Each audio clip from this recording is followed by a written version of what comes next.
നിന്റെ വീടിനകത്ത് വാടക തരാതെ താമസിക്കണ ഇബിലീസ് തൻ്റെ മക്കളോട് പറയും, ഇന്ന് ഈ വീട്ടിൽ താമസിക്കാൻ പറ്റൂല, വേറെ ഏതെങ്കിലും വീട്ടിലേക്ക് പോകാമെന്ന് പറയും. അള്ളാഹു ഈമാൻ നൽകുമാറാകട്ടെ.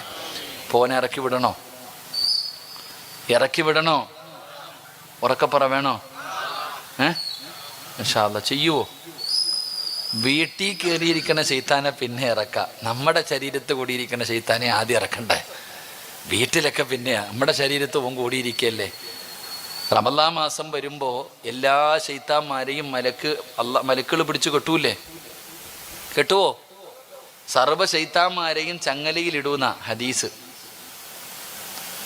എന്നാൽ റമളാൻ മാസത്തിൽ നോമ്പും പിടിക്കാതെ വീടി വലിച്ച് കിടക്കണ അബൂബക്കറിനെ നമുക്ക് കാണാം ഇല്ലേ? അപ്പോൾ ഓൻ്റെ ശരീരത്ത് കൂടിയിരിക്കുന്ന ശൈത്താൻ ഏതാ? പറയടോ. എല്ലാ ശൈത്താനെയും അള്ളാൻ്റെ മലക്കുകൾ പിടിച്ച് കെട്ടൂന്ന റമളാൻ മാസത്തിൽ നോമ്പും പിടിക്കാതെ കിടക്കണ മുസ്ലിമീങ്ങളെ കണ്ടിട്ടില്ലേ? അപ്പോൾ ഓൻ്റെ ശരീരത്ത് കൂടിയിരിക്കുന്ന ശൈത്താൻ ഏതാ? അള്ളാഹു ആയാലും. അതാ ഞാൻ പറഞ്ഞേ, ശൈത്താൻ കൂടിയിട്ടുണ്ടെന്ന്. അള്ളാഹു കാക്കുമാറാകട്ടെ. അപ്പോൾ ശൈത്താനെ ഇറക്കാനുള്ളൊരു വഴി പറഞ്ഞു തരട്ടെ? വേണോ? വേണം ഇൻഷാ അല്ലാഹ്. ഇപ്പം വേണോ അവസാനം വേണോ? അള്ളാഹുവിൻ്റെ വിശുദ്ധമായ ഖുർആനിലെ ഒരായത്ത് ഓതിയാൽ മതി. പൈസ ചെലവില്ലാത്ത പണിയാ. ഒറ്റ ആയത്ത് ഓതിയാൽ മതി മനുഷ്യ. ഖുർആൻ പറഞ്ഞല്ലേ? അള്ളാഹുവിൻ്റെ വിശുദ്ധമായ ഖുർആൻ. മഹാനായ സയ്യിദുന അബൂ ഹുറൈറ റളിയല്ലാഹു തആല അൻഹു, അബൂ ഹുറൈറ തങ്ങൾക്ക് നബി ഒരു ജോലി കൊടുത്തു. കുറച്ച് സമ്പത്ത് സൂക്ഷിക്കാനുള്ള, ധാന്യങ്ങൾ സൂക്ഷിക്കുവാനുള്ള ജോലി കൊടുത്തു. കാവൽക്കാരൻ അബൂ ഹുറൈറ തങ്ങൾ. രാത്രി ഇങ്ങനെ നോക്കുമ്പോൾ ഒരാളിങ്ങനെ തലയിൽ കൂടെ തുണിയിട്ടിട്ട് ചാക്കിനകത്ത് വാരി നിറയ്ക്കുന്നു, മോഷണം നടത്തുന്നു. അള്ളാഹു കാക്കുമാറാകട്ടെ. പറ, അള്ളാഹു നമ്മളെ കാക്കുമാറാകട്ടെ. അബൂ ഹുറൈറ തങ്ങൾ പോയി പിടിച്ചു. ചങ്ങായി വടാ, കള്ളൻ വടാ, എന്നെ കൊണ്ടുപോകും. നബി സല്ലല്ലാഹു അലൈഹി വസല്ലം തങ്ങളുടെ മുന്നിൽ കൊണ്ടുപോകും. മോഷണം നടത്തുന്നില്ലേ? അപ്പോൾ ആ മനുഷ്യൻ പറഞ്ഞു, അബൂ ഹുറൈറ, ഞാനൊരു പാവപ്പെട്ടവനാ, ഭാര്യയും മക്കളും പട്ടിണിയാ, ഒരു ഗതിയില്ലാത്തത് കൊണ്ട് വന്നതാ, എന്നെ പിടിച്ചുകൊണ്ട് പോകരുത്, എന്നെ വെറുതെ വിടണം. അബൂ ഹുറൈറ തങ്ങളുടെ സങ്കടം കേട്ടപ്പോൾ, പോ ഇനി ചെയ്യരുത് കേട്ടോ, പോ പറഞ്ഞു വിട്ടു. രണ്ടാമത്തെ ദിവസവും വന്നു. രണ്ടാമത്തെ ദിവസവും വന്നിട്ട് വാരി അന്നും പിടിച്ചു. അപ്പോൾ പറഞ്ഞ, ഇന്നലെ നിൻ്റെ അടുത്ത് പറഞ്ഞല്ലേ ചെയ്യരുതെന്ന്. അബൂ ഹുറൈറ, എൻ്റെ ഭാര്യയും മക്കളും കിടന്ന് വിശന്ന് കരയുന്നു, ആ കരച്ചിൽ കണ്ടിട്ട് ഞാൻ വന്നതാ. നീയും പട്ടിണി കിടന്നിട്ടില്ലേ, നിനക്കറിയാലോ. ഈ കഥയൊക്കെ കേട്ടപ്പോൾ അബൂ ഹുറൈറയ്ക്ക് നിന്നെയും സങ്കടം വന്നു. പോടാ ഇനി മൂട്ടിക്കില്ല കേട്ടോ, പറഞ്ഞു വിട്ടു. പക്ഷെ മൂന്നാമത്തെ ദിവസവും വന്നു, അന്ന് പിടിച്ചു. ഇനി നീ എന്ത് പറഞ്ഞാലും നിന്നെ ഞാൻ വിടൂല, നിനക്ക് ഞാൻ 2 വട്ടം അവസരം തന്നു, ഇനി നീ എന്തു പറഞ്ഞാലും വിടൂല. അബൂ ഹുറൈറ റളിയല്ലാഹു തആല അൻഹു പറഞ്ഞു, വാ മുത്തുനബിയുടെ മുന്നിൽ പോകാം, വാ, എന്നെ കൊണ്ടുപോകരുത്, ഞാൻ നിനക്കൊരു ഇൽമു പറഞ്ഞു തരാം. അള്ളാഹുവിൻ്റെ പരിശുദ്ധമായ ഖുർആനിലെ ഒരായത്ത് ഞാൻ പറഞ്ഞു തരാം. ഈ ആയത്ത് പാരായണം ചെയ്താൽ ഇബിലീസിൻ്റെ ശല്യം മാറും, ഇബിലീസിൻ്റെ ഷെറിൽ നിന്ന് രക്ഷപ്പെടാം. ഞാനൊരു ആയത്ത് പറഞ്ഞു തരാം, വെറുതെ വിടുവോ? ഇൽമെന്ന് പറഞ്ഞ അബൂ ഹുറൈറ തങ്ങൾക്ക് വല്ലാത്തൊരു ആർത്തിയാണ്. അതുകൊണ്ട് പറഞ്ഞു, നിന്നെ വെറുതെ വിടാം. ഒരു ഇൽമു പറഞ്ഞു കൊടുത്തു, വെറുതെ വിട്ടു. പിറ്റേ ദിവസം രാവിലെ പള്ളിയിൽ പോയപ്പോൾ നബി സല്ലല്ലാഹു അലൈഹി വസല്ലമ തങ്ങൾ ചോദിച്ചു, അബൂ ഹുറൈറ, കള്ളനെ വെറുതെ വിട്ടില്ലേ? നബിയെ, ആദ്യത്തെ 2 ദിവസം ഓൻ കരഞ്ഞു, മൂന്നാമത്തെ ദിവസം കൊണ്ടുവരാമെന്ന് തീരുമാനിച്ചപ്പോൾ എനിക്കൊരു ഇൽമു പഠിപ്പിച്ചു തന്നു. ഇബ്ലീസിൻ്റെ ഷെറിൽ നിന്ന് രക്ഷപ്പെടാനുള്ള ഒരു വഴി എനിക്ക് പറഞ്ഞു തന്നു. ഖുർആനിൽ ഒരു ആയത്ത് പറഞ്ഞു തന്നു. നബി സല്ലല്ലാഹു അലൈഹി വസല്ലമ തങ്ങൾ ചോദിച്ചു, അത് ആരാന്ന് മനസ്സിലായോ? എന്താ പറഞ്ഞു തന്നെ? ആ സമയത്ത് മുത്തുനബി അവിടെ നിന്ന് പറഞ്ഞു, ഓൻ കള്ളനാണെങ്കിലും പറഞ്ഞത് സത്യമാണെന്നാ പറഞ്ഞേ. ഓൻ കള്ളനാണെങ്കിലും അവൻ പറഞ്ഞത് സത്യമാ. ശൈത്താന്റെ ഷെറിൽ നിന്ന് രക്ഷപ്പെടാനുള്ള വഴി ആയത്തിൽ കുർസി പാരായണം ചെയ്താൽ മതി എന്ന് നബിയുനാ റസൂലുള്ളാഹി. ഖുർആനിലെ ആയത്തിൽ കുർസി പാരായണം ചെയ്താൽ, നിങ്ങൾ ആരെങ്കിലും ഇന്ന് വീടിൻ്റെ അകത്ത് കയറി നിന്നിട്ട് ആയത്തിൽ കുർസി പാരായണം ചെയ്ത ശൈത്താൻ തൻ്റെ മക്കളോട് പറയും, ജാവോ, ഇന്ന് പറ്റത്തില്ല, അടുത്ത വീട് നോക്കിക്കോ, ഇറങ്ങി ഓടും. അള്ളാഹു ഈമാൻ നൽകുമാറാകട്ടെ. ഇതാരാ പറഞ്ഞേ? അബൂ ഹുറൈറ തങ്ങളോട് ചോദിച്ചു, ഓൻ ആരാന്നറിയാവോ? അറിയില്ല നബിയെ, അത് സാക്ഷാൽ ഇബ്ലീസ് ആയിരുന്നു എന്ന് നബിയുനാ റസൂലുള്ളാഹി. ഇതാരാ പറഞ്ഞു കൊടുത്തേ? പറയടോ. ഓനെ പൂട്ടാനുള്ള പൂട്ട് ആര് പറഞ്ഞു കൊടുത്തു? ഇബ്ലീസ് തന്നെ പറഞ്ഞു കൊടുത്തു. അപ്പോൾ ഇന്ന് വീട്ടിൽ പോയിട്ട് എന്ത് ചെയ്യണം? എന്ത് ചെയ്യണം? ആയത്തിൽ കുർസി പാരായണം ചെയ്യണം. ചെയ്താൽ ആര് പുറത്തു പോകും? ഇബ്ലീസ് പുറത്തു പോകും. അള്ളാഹു ഈമാൻ നൽകുമാറാകട്ടെ. എൻ്റെ പ്രിയമുള്ള സഹോദരങ്ങളെ, സഹോദരിമാരെ, അള്ളാഹുവിൻ്റെ മലക്കുകളുടെ ദുആ കിട്ടുന്ന വിഭാഗമാരാ. അള്ളാഹുവിൻ്റെ മലക്കുകൾക്ക് പരിചയമുള്ള, അള്ളാഹുവിൻ്റെ മലക്കുകൾ പടച്ചവനെ മഹാനായ മുഖറബുൽ അംലാക്ക് മലക്ക് ജിബ്രീൽ അലൈഹിസ്സലാം മുതൽ പടച്ചവനെ അള്ളാഹുവിൻ്റെ മലക്കുകളുടെ എണ്ണം നമുക്കറിയില്ലല്ലോ. അള്ളാഹുവിൻ്റെ മലക്കുകളുടെ എണ്ണം അള്ളാഹുവിനല്ലാതെ പ്രപഞ്ചത്തിൽ ഒരാൾക്കും അറിയില്ലല്ലോ. ആ മലക്കുകളുടെ ദുആ കിട്ടുന്ന മഹത്തുക്കളാരാ? ആ ഭാഗ്യവാന്മാരാരെന്നറിയുമോ? മഹാനായ ആദരവായ പ്രവാചകൻ നബി മുഹമ്മദ് മുസ്തഫ സ്വല്ലല്ലാഹു അലൈഹി വസല്ലമ തങ്ങൾ അവിടെന്ന് പറയുകയാ, അള്ളാഹുവിൻ്റെ മലക്കുകളുടെ ദുആ കിട്ടുന്ന ആ മലക്കുകളെ പടച്ചവനോട് നമുക്ക് വേണ്ടി ശഫാഅത്ത് ചെയ്യുന്ന ആ ഭാഗ്യവാന്മാരാരെന്നറിയുമോ? അള്ളാഹുവിൻ്റെ വിശുദ്ധമായ ഖുർആൻ അവിടെന്ന് പറയുകയാണ്, അള്ളാഹുവിൻ്റെ പരിശുദ്ധമായ ഖുർആൻ അവിടെന്ന് പറയുകയാ. അവരാരെന്നറിയുമോ? അള്ളാഹുവിൻ്റെ മലക്കുകളുടെ ദുആ കിട്ടുന്ന ഒന്നാമത്തെ വിഭാഗമാരാ. അല്ലദീന യഹ്മിലൂനൽ അർശ വമൻ ഹൗലഹു യുസബ്ബിഹൂന ബിഹംദി റബ്ബിഹിം വയുമിനൂന ബിഹി വയസ്തഗ്ഫിറൂന ലില്ലദീന ആമനൂ റബ്ബനാ വസിഅത കുല്ല ശൈഇൻ റഹ്മാ വഇൽമൻ ഫഗ്ഫിർ ലില്ലദീന താബൂ വത്തബഉ സബീലക വഖിഹിം അദാബൽ ജഹീം റബ്ബനാ وأدخلهم الجنات عدن التي وعدتهم ومن صلح من آبائهم وأزواجهم وذرياتهم إنك أنت العزيز الحكيم. അള്ളാഹുവിന്റെ വിശുദ്ധമായ ഖുർആൻ പറയുകയാണ്, അള്ളാഹുവിന്റെ കോടാനുകോടി മലക്കുകളുണ്ടല്ലോ. ആ മലക്കുകളിൽ അള്ളാഹുവിന്റെ അർശിന്റെ താഴ്ഭാഗത്ത് നിൽക്കുന്ന മലക്കുകളിൽ ഏറ്റവും കൂടുതൽ പദവിയുള്ളവരാണ് അള്ളാഹുവിന്റെ അർശിന്റെ ചുറ്റുഭാഗത്തുള്ള മലക്കുകള്. ആ മലക്കുകൾ അവിടെ നിന്ന് ദുആ ചെയ്യുകയാ. ആ മലക്കുകൾ അവിടെ നിന്ന് ദുആ ചെയ്യുകയാ. ആർക്ക് വേണ്ടിയാണ് ആ മലക്കുകൾ ദുആ ചെയ്യുന്നത്? ആർക്ക് വേണ്ടിയാണ് ആ മലക്ക് ദുആ ചെയ്യുന്നതെന്നറിയുമോ? പടച്ചവനെ ഖുർആൻ ഓതിയവനല്ല, നിസ്കരിച്ചവന് വേണ്ടി മാത്രമല്ല, സദഖ കൊടുത്തവന് വേണ്ടി മാത്രമല്ല, നന്മകൾ ചെയ്യുന്നവന് വേണ്ടി മാത്രമല്ല. അള്ളാഹുവിന്റെ പരിശുദ്ധമായ ഖുർആൻ പറയുന്നു, അള്ളാഹുവിന്റെ അർശിന്റെ ഭാഗത്ത് നിൽക്കുന്ന വിവിഐപികളായ മലക്കുകൾ അള്ളാഹുവിനോട് ദുആ ചെയ്യുകയാണ്. ആർക്ക് വേണ്ടിയാണ് ദുആ ചെയ്യതെന്നറിയുമോ? ഈ സദസ്സിലിരിക്കുന്നവരെ, ഞാനും നിങ്ങളും ജീവിതത്തിൽ തെറ്റ് ചെയ്തവരാ. ഞാനും നിങ്ങളും ജീവിതത്തിൽ പാപം ചെയ്തവരാണ്. പാപം ചെയ്യാത്ത ഒരു മനുഷ്യനുമില്ലല്ലോ. എല്ലാവരും പാപം ചെയ്യുന്നവരാണ്. കുല്ലു ബനി ആദമ ഖത്താഉൻ വ ഖൈറുൽ ഖത്താഈന അത്തവ്വാബൂ. അള്ളാഹുവിന്റെ പ്രവാചകൻ അവിടെന്ന് പറഞ്ഞു, ആദമിന്റെ സന്തതികൾ മുഴുവനും തെറ്റ് ചെയ്യുന്നവരാ. ആദമിന്റെ മക്കൾ മുഴുവനും തെറ്റ് ചെയ്യുന്നവരാണ്. തെറ്റ് ചെയ്യാത്ത മഅസൂമീങ്ങളായവരാരും ഇവിടെ ഇരിപ്പില്ലല്ലോ. എല്ലാവരും തെറ്റ് ചെയ്യുന്നവരാണ്. എങ്കിലും തെറ്റു ചെയ്യുന്നവരിൽ ഏറ്റവും നല്ലവനാരെന്നറിയുമോ? ആ ചെയ്തു പോയ തെറ്റ് അള്ളാഹുവിന്റെ മുന്നിൽ ഏറ്റുപറയുന്നവനാ.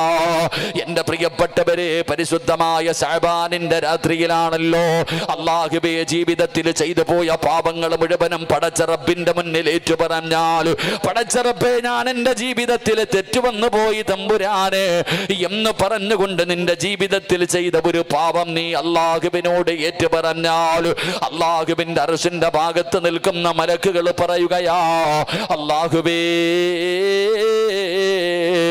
ഈ മനുഷ്യനെ നീ പുറത്തെടുക്കണേ അല്ലാ. അല്ലാഹുവിനോട് പറയുകയാണ്, ഫഗ്ഫിർ ലില്ലദീന താബൂ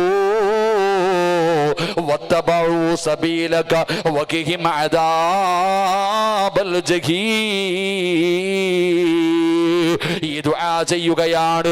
ജീവിതത്തിൽ പറ്റിപ്പോയ ഒരു തെറ്റ് പടച്ച റബ്ബിന്റെ മുന്നിൽ ഏറ്റു പറഞ്ഞുകൊണ്ട് നീ തൗബ ചെയ്താൽ അല്ലാഹുവിന്റെ മലക്കുകൾ അല്ലാഹുവിനോട് പറയുകയാ, പുറത്തു കൊടുക്കണേ തമ്പുരാനെ, പുറത്തു കൊടുക്കണേ തമ്പുരാന്, ഈ പെണ്ണിന്റെ പാപം പൊറുക്കണേ തമ്പുരാന്, ഇവളോട് കരുണ കാണിക്കണേ തമ്പുരാന്, ഇവളെ നീ പരിഗണിക്കണേ തമ്പുരാന്, കണ്ടില്ലെന്ന് നടിക്കല്ലേ തമ്പുരാന്. അല്ലാഹുവേ, നിന്റെ ഭയാനകമായ അദാബുകൾ കൊണ്ട് നിറച്ച നരകമുണ്ടല്ലോ, ആ നരകത്തിൽ നിന്ന് ഇവനെ രക്ഷപ്പെടുത്തണേ അല്ലാ. അല്ലാഹുവിന്റെ മലക്കുകൾ അല്ലാഹുവിനോട് ദുആ ചെയ്യുകയാ.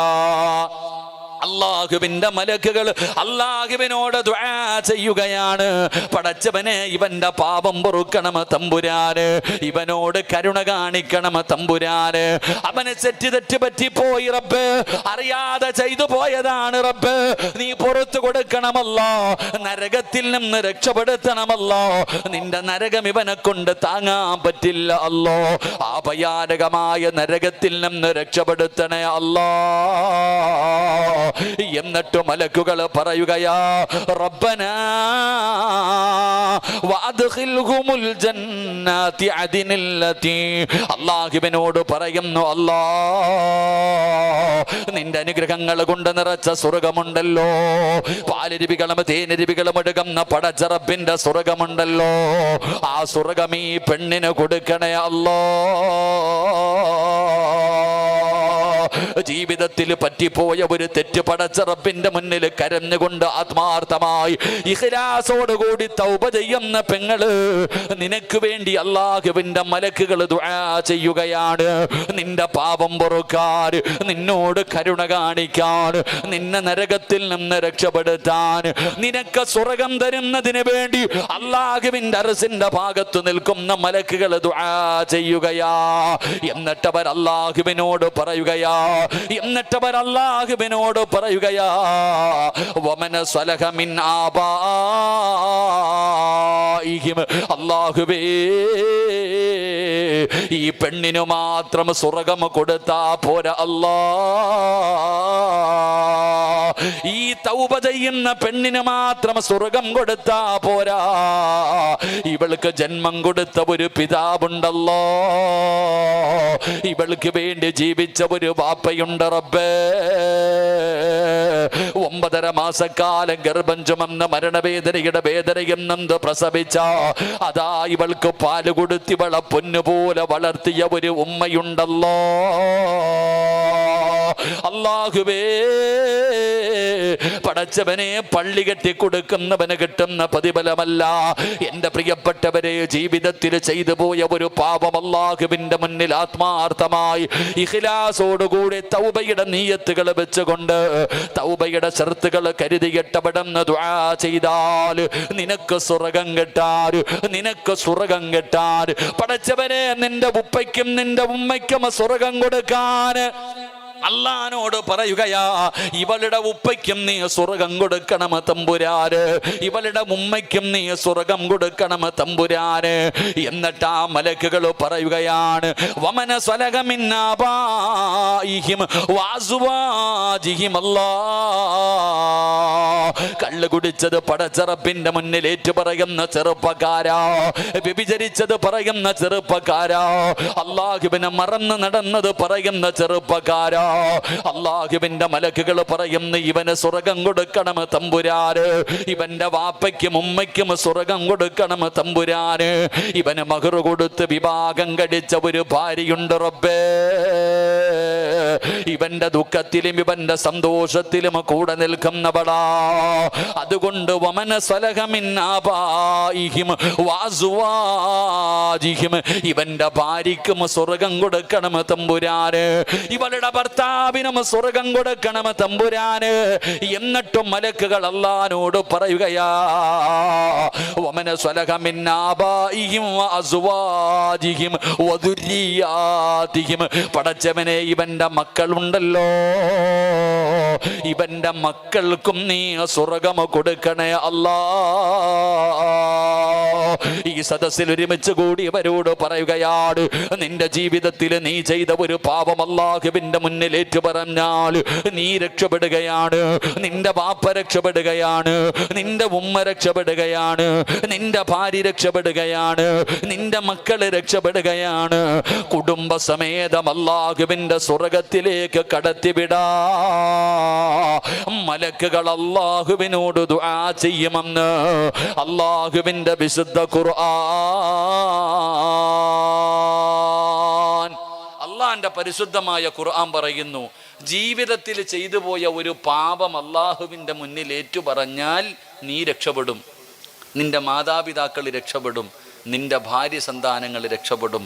നിങ്ങൾക്കെല്ലാവർക്കും സ്വർഗം കിട്ടുന്നതിന് വേണ്ടി അള്ളാഹുവിനോട് മലക്കുകൾ ദുആ ചെയ്യുമെന്ന് അള്ളാഹുവിൻ്റെ പരിശുദ്ധ ഖുർആൻ. അള്ളാഹു നമുക്ക് ഈമാൻ നൽകുമാറാകട്ടെ, അള്ളാഹു നമുക്ക് ഈമാൻ നൽകുമാറാകട്ടെ. എൻ്റെ പ്രിയപ്പെട്ടവരെ, പള്ളി കെട്ടിക്കൊടുക്കുന്നവൻ്റെ പ്രതിഫലമല്ല ഞാൻ പറഞ്ഞത്. നീ കള്ളു കുടിച്ചത്, നീ വ്യഭിചരിച്ചത്, നീ പലിശ തിന്നത്, നീ നിസ്കരിക്കാത്തത്, നീ തോന്നിവാസിയെ പോലെ നടന്നത്, ഇതൊക്കെ റബ്ബിൻ്റെ മുന്നിൽ അള്ളാഹുവേ പറ്റിപ്പോയി റഹ്മാനെ നീ എനിക്ക് പുറത്തു തരണേ എന്ന് പറയുന്ന മനുഷ്യന് കിട്ടുന്ന പ്രതിഫലം. ഇത്രയും വലിയ ഒരു പ്രതിഫലം അള്ളാഹു നമുക്ക് തരാമെന്ന് പറയുന്നു. എന്നാലും നമ്മൾ തൗബ ചെയ്യത്തില്ല. ഈ ഫാങ്ക് ഇറങ്ങുമോ? ഇപ്പോൾ ഫാങ്ക് ഇറങ്ങുവാണോ? ഇത്തിരി കാറ്റൊന്നും ഇല്ലെന്ന് തോന്നില്ലേ? ഇവിടെ ഈ അവസ്ഥയാണെങ്കിൽ പരലോകത്ത് എന്ത് അവസ്ഥയാണ്? അള്ളാഹു നമ്മളെ കാക്കുമാറാകട്ടെ. ചൂടുണ്ടോ? ഇല്ലേ? ഇതെന്ത് ചൂട് കാക്ക? കാറ്റിതൊന്നും വേണ്ടപ്പാ. ഈ കാറ്റിലൊന്നും യാതൊരു കാര്യമില്ല. കാറ്റ് വരാൻ പോകുന്നത് അവിടെയാണ്. അവിടെയെന്ന് പറഞ്ഞാൽ ഒരു ചാണ് മുകളിൽ ഇങ്ങനെ സൂര്യൻ നിൽക്കുന്ന അവിടെ പിന്നെ പടച്ചോനിങ്ങനെ തലച്ചോറ് തിളച്ചുരുകും. അള്ളാഹു നമ്മളെ കാക്കുമാറാകട്ടെ. എൻ്റെ പ്രിയപ്പെട്ടവരാണെങ്കിൽ ഉടുപ്പിൻ്റെ ബട്ടൺസൊക്കെ ഊരാം, വേണേ അങ്ങോട്ടും ഇങ്ങോട്ടൊക്കെ ഒന്ന് നടക്കാം. അവിടെ എന്ന് പറഞ്ഞാൽ പിന്നെ ഉടുപ്പ് തന്നെ ഇല്ല. അവിടെയാണെങ്കിൽ ഉടുപ്പോ വസ്ത്രം ഒന്നുമില്ല, ചെമ്പിൻ്റെ തറയിൽ ഇങ്ങനെ നിൽക്കും. ആ വെച്ചിരിക്കണ കാലൊന്ന് അനക്കണമെങ്കിൽ അള്ള തന്നെ തീരുമാനിക്കണതാ. നരകമൊന്നും അല്ലടോ ശിക്ഷ. നരകത്തെക്കുറിച്ചല്ലേ നമുക്ക് പേടി. നിങ്ങൾ ഹദീസ് എടുത്ത് നോക്ക്. നബി സല്ലല്ലാഹു അലൈഹി വസല്ലമ തങ്ങൾ പറയുന്ന, നാളെ പരലോകത്ത് നിൽക്കുമ്പോൾ നരകവാസികൾ പറയുമെന്ന, അള്ളാഹുവെ നരകമെങ്കിൽ നരകം ഇവിടെ വേണ്ടെന്നാ പറഞ്ഞേ. ഇവിടെ നിൽക്കാൻ വയ്യെന്നാ പറയണേ, പരലോകത്ത് നിൽക്കാൻ വയ്യെന്ന്. അല്ലെ, ഈ തിളച്ച എണ്ണയിൽ നിന്ന് എരുതിയിലേക്ക് ചാടുന്ന പോലെ അവരപ്പോഴും പറയുന്നത്, പടച്ചോനെ ഇവിടെ നിൽക്കാൻ വയ്യ, നരകമെങ്കിൽ നരകം എങ്ങോട്ടാണെങ്കിൽ ഇവിടെ നിന്ന് വിട്ടാൽ മതി എന്ന് ജനങ്ങൾ പറയുമെന്ന് നബിയുനാ റസൂലുള്ളാഹി. അത്രയും ഭയാനകമായ ദിവസമാ പരലോകം. അള്ളാഹു നമ്മുടെ പരലോകം നന്നാക്കി തരുമാറാകട്ടെ. എൻ്റെ പ്രിയപ്പെട്ടവരെ, ജീവിതത്തിൽ ചെയ്ത ഒരു പാപം അള്ളാഹുവിൻ്റെ മുന്നിൽ ഏറ്റു പറയാൻ നമുക്ക് മടിയ, വൈരാഗ്യം. അള്ളാഹിനോട് പറയാൻ പോലെ എനിക്ക് നിങ്ങൾക്കും വല്ലാത്ത മടി. എടാ, തെറ്റ് ചെയ്യാത്ത ആരും ഈ ലോകത്തില്ല. അള്ളാന്റെ റസൂൽ സല്ലല്ലാഹു അലൈഹി വസല്ലമ തങ്ങൾ പറഞ്ഞു, ആദമിൻ്റെ മക്കൾ മുഴുവനും തെറ്റ് ചെയ്യുന്നവരാ. ഈ താടിയും തഴപ്പൊക്കെ എല്ലാം തെറ്റ് ചെയ്യുന്നവരായി. ചെയ്യാത്ത ആരുമില്ല. മലക്കുകളൊന്നും അല്ലല്ലോ നമ്മൾ, മഅസൂമിങ്ങൾ അല്ലെങ്കിൽ പ്രവാചകന്മാരല്ലല്ലോ നമ്മളെല്ലാവരും ജീവിതത്തിൽ തെറ്റ് ചെയ്യുന്നവരാ. ഈ തെറ്റ് ചെയ്യുന്നവരിൽ ഏറ്റവും നല്ലവനാരാ? അതിലും നല്ലവനുണ്ട്. പാപം ചെയ്യുന്നവരിൽ ഏറ്റവും നല്ലവൻ അവൻ ചെയ്തു പോയ തെറ്റ് അള്ളാഹുവിൻ്റെ മുന്നിൽ ഏറ്റുപറയുന്നവനാണെന്ന് നബിയുനാ റസൂലുള്ളാഹി സ്വല്ലല്ലാഹു അലൈഹി വസല്ലം. അള്ളാഹിൻ്റെ മുന്നിൽ പറയണം, ചെയ്തെങ്കിൽ പറയണം. നബി സല്ലല്ലാഹു അലൈഹി വസല്ലമ തങ്ങളുടെ മുന്നിൽ ഒരു ചെറുപ്പക്കാരൻ കടന്നു വന്നിട്ട് പറഞ്ഞു, യാ റസൂലല്ലാഹ്, അള്ളാഹിൻ്റെ നബിയേ സല്ലല്ലാഹു അലൈഹി വസല്ലം, പ്രവാചകരെ, ഞാനൊരു തെറ്റ് ചെയ്തു, അള്ളാഹിനോട് പശ്ചാത്തപിച്ചു മടങ്ങി. പിറ്റേ ദിവസം ഞാൻ ചെയ്തു, എന്ത് ചെയ്യണം? ഉദാഹരണം പറഞ്ഞാൽ, കള്ള് കുടിക്കുന്ന ഒരു ചെറുപ്പക്കാരൻ അള്ളാഹുടെ മുന്നിൽ വന്നിട്ട്, കള്ളല്ല ഇപ്പം കഞ്ചാവല്ലേ, കള്ളൊക്കെ പോയില്ലേ, അതൊന്നും കിട്ടാൻ തന്നെ ഇല്ല ഇപ്പം എല്ലാം കഞ്ചാവും അല്ല, ഇപ്പോൾ വേറെ എന്തൊക്കെയോ സാധനങ്ങളാണ് ഇപ്പം. അത് പിള്ളേർക്കേ അറിയത്തുള്ളൂ. എടാ, കഞ്ചാവ് അടിക്കുന്ന ഒരു മനുഷ്യൻ അള്ളാഹുവിൻ്റെ മുന്നിൽ പറഞ്ഞു, പടച്ചോനെ കഞ്ചാവ് വലിച്ചു റബ്ബേ, നീ എനിക്ക് പുറത്തു തരണേ അല്ല, ഇനി ഒരിക്കലും ചെയ്യില്ല അല്ല, തൗബ ചെയ്തു. പിറ്റേ ദിവസം വീട്ടിലിരുത്തം വന്നിട്ട് പറയാ, അളിയ വാളിയ പൈസ ഒന്നും തരണ്ട, എന്നാടാ വലിയടാ, കൊണ്ട് ഫ്രീ ആയിട്ട് കൊടുത്തു, വലിച്ചു. എന്ത് ചെയ്യണം? തൗബ ചെയ്യണം. വീണ്ടും പോയി അള്ളാഹിനോട് പറയണം, ഫ്രീ ആയിട്ട് കിട്ടി പടച്ചവനെ, വലിച്ചു റഹ്മാനെ, നീ എനിക്ക് പുറത്തു തരണേ അല്ല. പിറ്റേ ദിവസം നിൽക്കുമ്പോൾ അടുത്തൊരുത്തം കൊണ്ടുവരുന്നു, വാളിയ എന്നാ പൈസ ഒന്നും വേണ്ട, അടിച്ചോടാ, ഫ്രീ ആടാ, വാടാ, ഇന്നടിയടാ, ഇത് അടിച്ച് ഇത് വലിച്ചു നോക്കടാ, പുതിയ ഐറ്റം വാടാ, വലിയടാ, അതും വലിച്ചു. എന്ത് ചെയ്യണം? വൈകിട്ട് അള്ളാഹ് അടുത്ത് പോയി പറയണം, പടച്ചവനെ തെറ്റ് ചെയ്ത് റബ്ബേ നീ പുറത്തു തരണേ അല്ല. പിന്നെന്ത് ചെയ്യണം? പിറ്റേ ദിവസം വീണ്ടും വലിച്ചു, പിന്നെയും പോയി തൗബ ചെയ്യണം. എടാ പിന്നെയും വലിച്ചു, എന്ത് ചെയ്യണം? തൗബ ചെയ്യണം. നബി സല്ലല്ലാഹു അലൈഹി വസല്ലമ തങ്ങളോട് ഈ ചെറുപ്പക്കാരൻ ചോദിച്ചു, നബിയെ ഏതുവരെ തൗബ ചെയ്യണം? ഏതുവരെ തൗബ ചെയ്യണം? റസൂലുള്ളാഹി സ്വല്ലല്ലാഹു അലൈഹി വസല്ലമ തങ്ങൾ പറഞ്ഞു, ഇബിലീസിന് മനസ്സിലാവണം ഇവനെ കൊണ്ട് കഞ്ചാവ് വലിപ്പിച്ചിട്ട് കാര്യമില്ലെന്ന്. ഇബിലീസിന് തന്നെ മനസ്സിലാകണം ഇനി ഇവനെ കൊണ്ട് കഞ്ചാവ് വലിപ്പിച്ചിട്ട് ഒരു കാര്യമില്ല, ഇവൻ വലിക്കും തൗബ ചെയ്യും, വലിക്കും തൗബ ചെയ്യും. അപ്പൊ അതിനെ ഇബിലീസ് തോറ്റുപോകുന്നത് വരെ നീ തൗബ ചെയ്യണമെന്ന് നബി മുഹമ്മദ് മുസ്തഫ. എടാ ഇബിലീസിന് തന്നെ തോന്നണം ഇവനെ കൊണ്ട് തെറ്റ് ചെയ്യിപ്പിച്ചിട്ട് കാര്യമില്ല, കാരണം ഇവൻ അങ്ങനെ. എൻ്റെ മനസ്സ് തൗബയെ ഇബിലീസിന് വല്ലാത്ത പേടിയാ സഹോദര.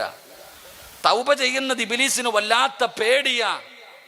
മഹാനായ പ്രവാചകൻ സ്വല്ലല്ലാഹു അലൈഹി വസല്ലമ തങ്ങൾ പറയുന്നു, ഒരിക്കൽ പള്ളിക്കകത്ത് പോയപ്പോൾ പള്ളിക്കകത്ത് കടന്നുറങ്ങുന്ന ഒരാളുടെ അടുത്ത് ഇബിലീസ് പോയിട്ട് വിളിക്കുന്നു, എടാ അനിയ എഴുന്നേറ്റ് തഹജ്ജുദ് നിസ്കരിക്കടാ. എടാ തഹജ്ജുദ് നിസ്കരിക്കാതെ കിടന്നുറങ്ങുന്ന ഒരു മനുഷ്യനെ പോയിട്ട് ഇബിലീസ് വിളിച്ചു വിടുന്നു എഴുന്നേറ്റ് നിസ്കരിക്കാൻ. സാധാരണ ഇബിലീസ് എന്താ ചെയ്യാറ്? ഉറക്കാറല്ലേ പരിപാടി. സാധാരണ നിസ്കരിക്കാൻ വിടത്തില്ല ഇബിലീസ്, ഇവനെ വിളിച്ചു വിടുന്നു എഴുന്നേറ്റ് നിസ്കരിക്കാൻ. അപ്പൊ അത്ഭുതം. എൻ്റെ ചങ്ങാതി അവിടെ നിന്ന് ചോദിച്ചു, ഇബിലീസിനോട് ചോദിച്ചു, എന്താ സംഭവം? ഇന്നലെ ഞാൻ ഇവനെ ഉറക്കി, ഇന്നലെ ഇവനെ തഹജ്ജുദ് നിസ്കരിപ്പിക്കാതെ ഞാൻ ഇവനെ ഉറക്കി. ആ ഉറക്കിയതിൻ്റെ പേരിൽ രാവിലെ മുതൽ രാത്രി വരെ നിസ്കാരവും തൗബ ചെയ്യലും മാത്രമാ, കരച്ചലും വിളിയും മാത്രം. അവൻ രാവിലെ മുതൽ വൈകുന്നേരം വരെ ഇന്നലെ ഒരുപാട് നിസ്കരിച്ചു, ഒരുപാട് അല്ലാഹുവിൻ്റെ മുന്നിൽ പൊട്ടിക്കരഞ്ഞ് തൗബ ചെയ്തു. ഓ, അതിനേക്കാളും നല്ലത് ഇവൻ നിസ്കരിക്കല എന്ന് പറഞ്ഞുകൊണ്ട് അവനെ വിളിച്ചു വിട്ടു എന്ന് ചരിത്രം പറയുമ്പോൾ തൗബ ചെയ്യുന്നത് ഇബിലീസിന് വല്ലാത്ത പേടിയാ സഹോദര. നമ്മളെ കൊണ്ട് അവൻ ചെയ്യിപ്പിക്കുകയില്ല, തൗബ നമ്മളെ കൊണ്ട് ചെയ്യിപ്പിക്കുകയില്ല. എൻ്റെ പ്രിയപ്പെട്ടവരെ, നമ്മളെങ്ങനെ തൗബ ചെയ്യാതെ പാപങ്ങളും ചുമന്നുകൊണ്ട് നടക്കുകയാ? എന്തിനാ മനുഷ്യ പാപങ്ങളും ചുമന്നുകൊണ്ട് നടക്കുന്നത്? അതുകൊണ്ട് ഞാൻ നിങ്ങളോട് പറയുകയാണ്, ജീവിതത്തിൽ ചെയ്തു പോയ പാപങ്ങൾ അല്ലാഹുവിന്റെ മുന്നിൽ ഏറ്റുപറയട്. എങ്ങനെയാണ് പറയേണ്ടതെന്നറിയോ? വെറുതെ കിടന്ന് വിളിച്ചു കൂവിയിട്ട് കാര്യമില്ല, ഒരുപാട് ഷോ കാണിച്ചിട്ട് കാര്യമില്ല. മണിക്കൂറുകൾ ദുആ ചെയ്യണമെന്ന് റസൂലുള്ളാഹി തങ്ങൾ പറയുന്നില്ല. എൻ്റെ പ്രിയപ്പെട്ടവരെ, എങ്ങനെയാണ് ദുആ ചെയ്യേണ്ടത്? എങ്ങനെയാണ് ദുആ ചെയ്യേണ്ടത്? അതിന് ദുആ അറിയില്ലെന്ന് പറയുന്നവരുണ്ട്. മനുഷ്യ, നിനക്കൊരസ്തഗ്ഫിറുള്ള പറയാൻ അറിയുമല്ലോ, ഒരസ്തഗ്ഫിറുള്ള പറയാൻ അറിയുമല്ലോ. എങ്ങനെയാണ് തൗബ ചെയ്യേണ്ടതെന്നറിയുമോ? മഹാനായ കലീമുല്ലാഹി മൂസാ നബി അലൈഹിസ്സലാം,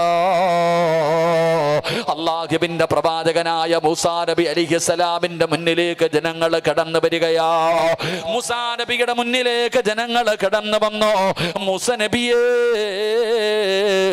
വെള്ളമില്ല നബിയേ, വല്ലാത്ത വരൾച്ചയാണ് നബിയേ, വല്ലാത്ത വെള്ളക്ഷാമമാണ് നബിയേ, മനുഷ്യനും മൃഗങ്ങൾക്ക് പോലും കുടിക്കാൻ വെള്ളമില്ല നബിയേ. അതുകൊണ്ട് അല്ലാഹുവിനോടൊന്ന് ദുആ ചെയ്യണേ. മഹാനായ കലീമുല്ലാഹി മൂസാ നബി അലൈഹിസ്സലാമിന്റെ മുന്നിൽ ജനങ്ങൾ വന്ന് പറഞ്ഞു കൊടുക്കുകയാ.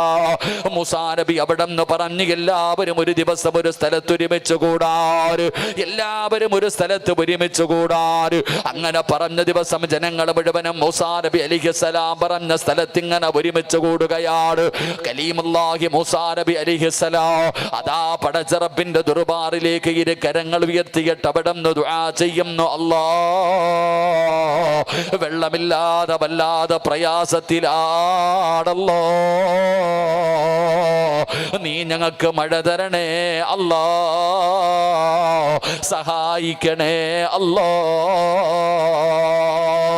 മൂസാ നബി അലൈഹിസ്സലാം പടച്ച റബ്ബിനോട് അവിടെ നിന്ന് ദുആ ചെയ്യുകയാ.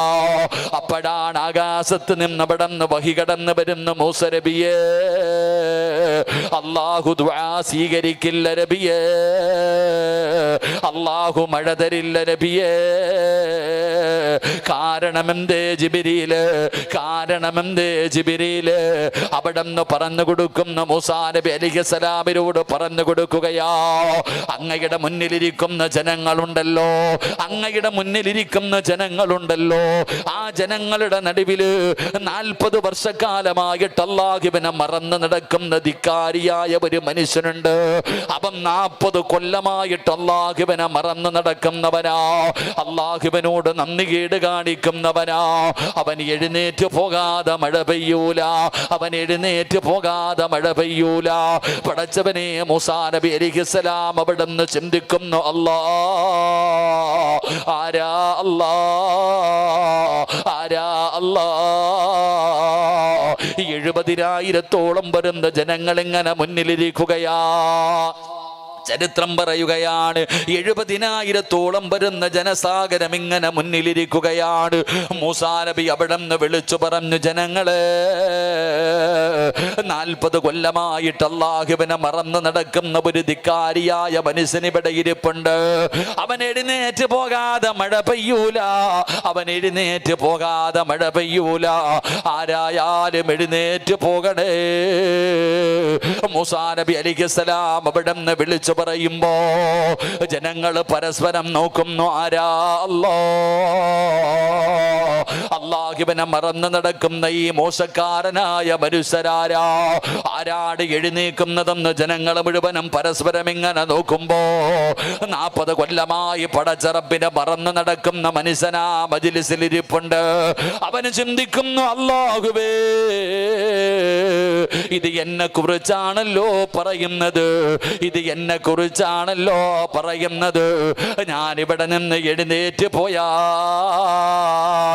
നാണം കെടുമല്ലോ അല്ലാ.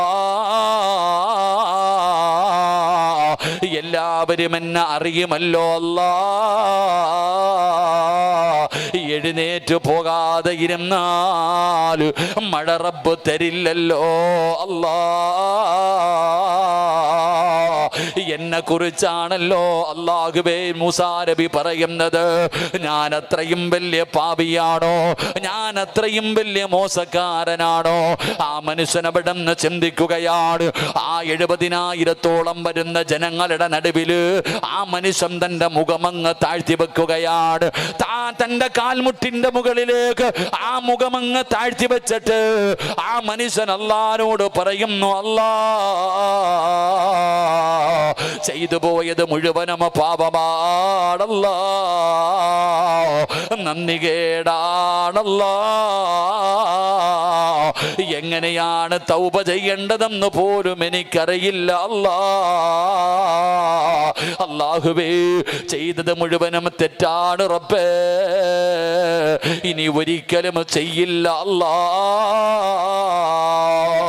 ആ മനുഷ്യൻ തന്റെ അടുത്തിരിക്കുന്നവരെ പോലും കേൾക്കാത്ത രീതിയിൽ ഒറ്റയ്ക്ക് തലതാഴ്ത്തി പിടിച്ചിട്ട് അല്ലാഹുവോട് പറയുകയാ, 40 കൊല്ലം ചെയ്തത് മുഴുവനും പാപമാണ് റബ്ബേ, ഇനി ഒരിക്കലും ചെയ്യില്ല അല്ലാ, ഇനി ഒരിക്കലും ചെയ്യില്ല അല്ലാ.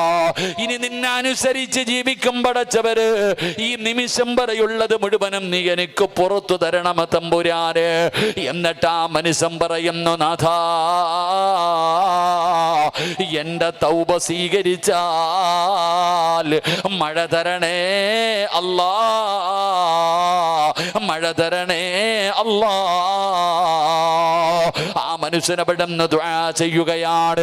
അല്പസമയം കഴിയുമ്പോ ആകാശത്ത് മഴയുടെ കാർമേഘം കടന്നു വരികയാ, മഴയുടെ അടയാളം കാണുകയാണ്. ജനങ്ങൾ മുഴുവനും സന്തോഷം കൊണ്ട് തുള്ളിച്ചാടുകയാണ്. മഴ വരുന്നല്ലോ പടച്ചവനെ, മഴ വരുന്നല്ലോ പടച്ചവരെ. എല്ലാവരും സന്തോഷത്തോടെ 4 ഭാഗത്തേക്ക് ഓടുമ്പോ മൂസാ നബി ചിന്തിക്കുന്നു, റബ്ബേ, ആരും ഇവിടെ നിന്ന് എഴുന്നേറ്റ് പോയില്ലല്ലോ, പിന്നെ എങ്ങനെയാ പടച്ചവനെ മഴ പെയ്യുന്നത്? അപ്പോഴാണ് ജിബ്രീൽ എന്ന് പറയുന്ന മലക്ക് പറയുന്ന, മൂസാ നബിയേ, ആ 40 വർഷക്കാലം അല്ലാഹുവിനെ മറന്നു നടന്ന മനുഷ്യനുണ്ടല്ലോ, അവൻ അല്ലാഹുവിനോട് ഈ സദസ്സിലിരുന്ന് തൗബ ചെയ്തപ്പോ ആ സന്തോഷത്തിൽ അല്ലാഹു മഴ കൊടുത്തതാണ് നബിയേ. എന്റെ പ്രിയപ്പെട്ടവരെ, തൗബ ചെയ്യുന്നത് അല്ലാഹുവിന് അത്രയും ഇഷ്ടമുള്ള കാര്യമാ. തൗബ ചെയ്യുന്നത് പടച്ച റബ്ബിന് വല്ലാത്ത ഇഷ്ടമുള്ള കാര്യമാ, ഇബ്ലീസിന് ഇഷ്ടമില്ലാത്ത കാര്യമാ. അതുകൊണ്ട് ജീവിതത്തിൽ പാപം ചെയ്യാത്ത ഒരാളുമില്ലല്ലോ. തഴമ്പുള്ള താടിയുള്ള ഫർദയും ഹിജാബും ധരിച്ച് നടക്കുന്ന പെങ്ങളെ, നിന്റെ യഥാർത്ഥ സ്വഭാവം എന്താണെന്ന് നിനക്കും അല്ലാഹുവിനുമല്ലേ അറിയോ? ഈ കാണുന്ന കാണുന്നതൊന്നുമല്ലല്ലോ, ഈ ഇട്ടിരിക്കുന്നതൊന്നുമല്ലല്ലോ, ഈ പ്രസംഗിക്കുന്നതൊന്നുമല്ലല്ലോ.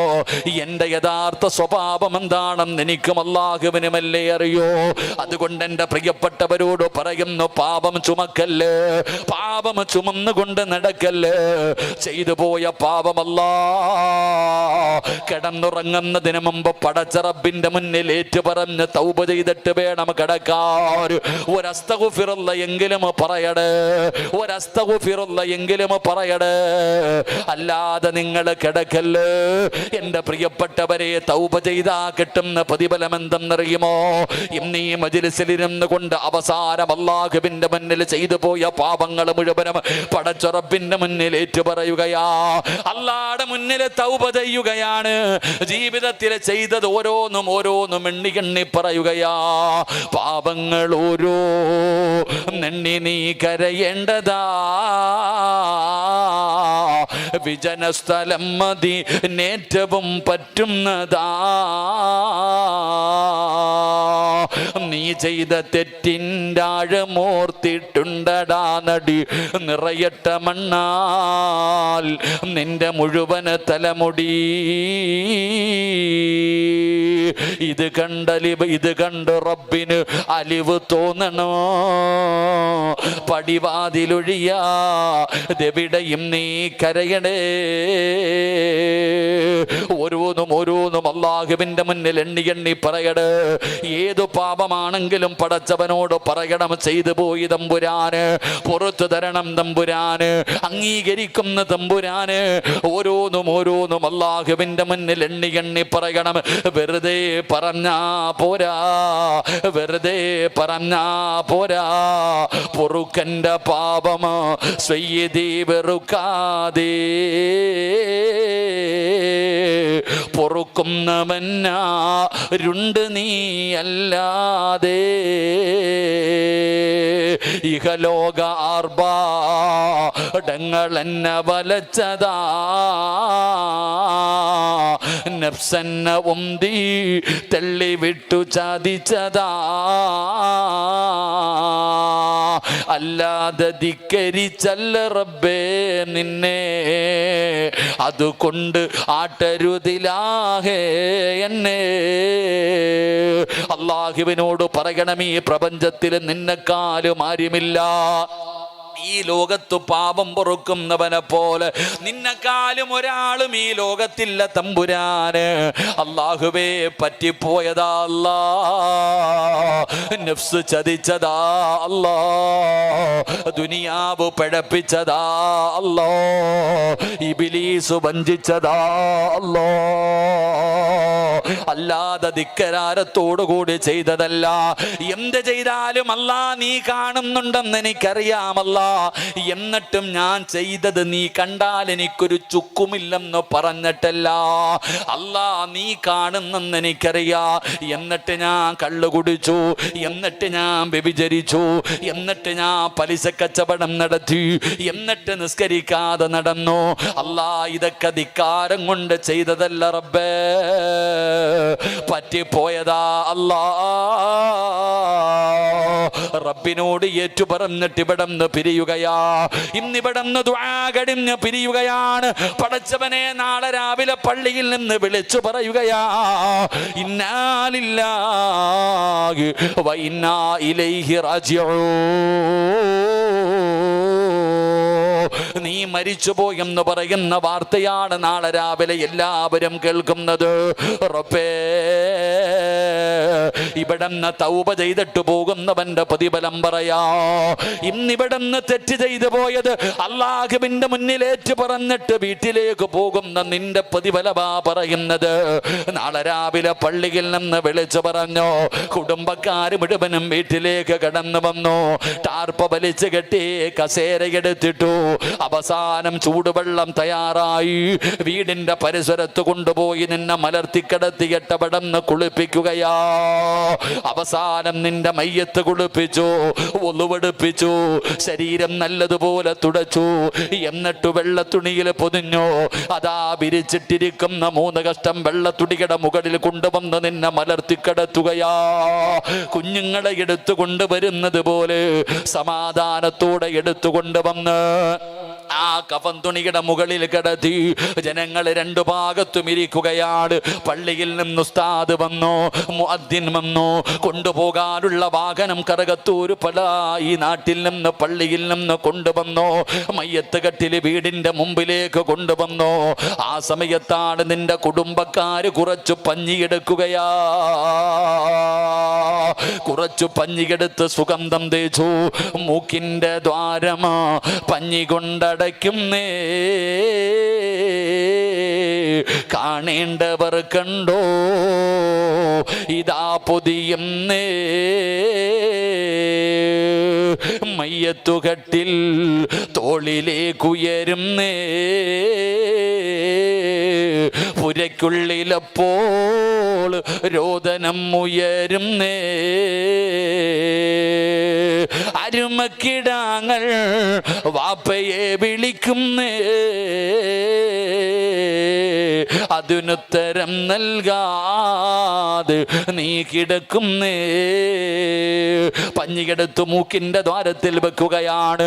വെള്ളത്തുണി പൊതിയുകയാണ്, വെള്ളത്തുണി പൊതിയുകയാണ്. അവസാനം നിന്റെ കുടുംബക്കാര് പറയുകയാ, കാണണ്ടവരൊക്കെ കണ്ടോ പുതിയാ പോകുകയാണ്, കാണണ്ടവരൊക്കെ കണ്ടോ പുതിയാ പോകുകയാണ്. എല്ലാവരും നിന്നെ അവസാനമായൊന്ന് കാണുന്നതിന് വേണ്ടി തിരക്കുകൂട്ടി നിന്റെ അടുത്ത് വരുമ്പോ നിന്റെ കുടുംബക്കാര് തന്നെ പറയുന്നു, കണ്ടതൊക്കെ മതി പൊതിഞ്ഞുകൊള്ളാറ്. അവിടെ നിന്ന് പൊതിയുകയാ. ഒരു മരണ വീട്ടിൽ ഏറ്റവും കൂടുതൽ തേങ്ങല് കേൾക്കുന്ന സമയം അപ്പോഴാ. ഭാര്യ കിടന്ന് നിലവിളിക്കുന്നു, എന്റെ ഈ കാലെ കൊണ്ടുപോകല്ലേ, എന്റെ ഈ കാലെ കൊണ്ടുപോകല്ലേ. അതാ മക്കള് കിടന്ന് വിളിക്കുകയാണ്, എന്റെ ഉപ്പാനെ കൊണ്ടുപോകല്ലേ, എന്റെ ഉപ്പാനെ കൊണ്ടുപോകല്ലേ. ഭാര്യ കരയുകയാണ്, മക്കള് കരയുകയാണ്, എല്ലാവരും കരയുകയാണ്. അതാ വീടിന്റെ ജനലിന്റെ ഭാഗത്ത് നിന്റെ ഉമ്മ ഇങ്ങനെ തളർന്നിരിക്കുകയാ. സമവിട്ട ഉമ്മയും പൊന്നുമകനെ എന്നെ കൈവിട്ടു പോന്നോ കാണലെന്നാ പൊന്നേ. ഉമ്മയും കരയുകയാണ്. ആരുടെയും കരച്ചലിനെന്ന് വിലയില്ലല്ലോ, ഒരാളും പരിഗണിക്കില്ലല്ലോ. അവസാനം പടച്ചവനെ കരകപ്പുത്തൂര് പള്ളിയിലേക്ക് നിന്റെ ജനാസ കൊണ്ടുവന്നു. അതാ പള്ളിക്കകത്ത് വെച്ചു. മയ്യത്ത് നമസ്കാരം കഴിഞ്ഞു. അല്ലാ, പള്ളിപ്പറമ്പിലേക്ക് ഇറങ്ങുകയാ. നിന്റെ ജനാസ പള്ളിപ്പറമ്പിലേക്ക് കൊണ്ടിറങ്ങുകയാണ്. അല്ലാഹുവേ, ഖബറാളികൾക്ക് പെരുന്നാളിന്റെ സന്തോഷമാ.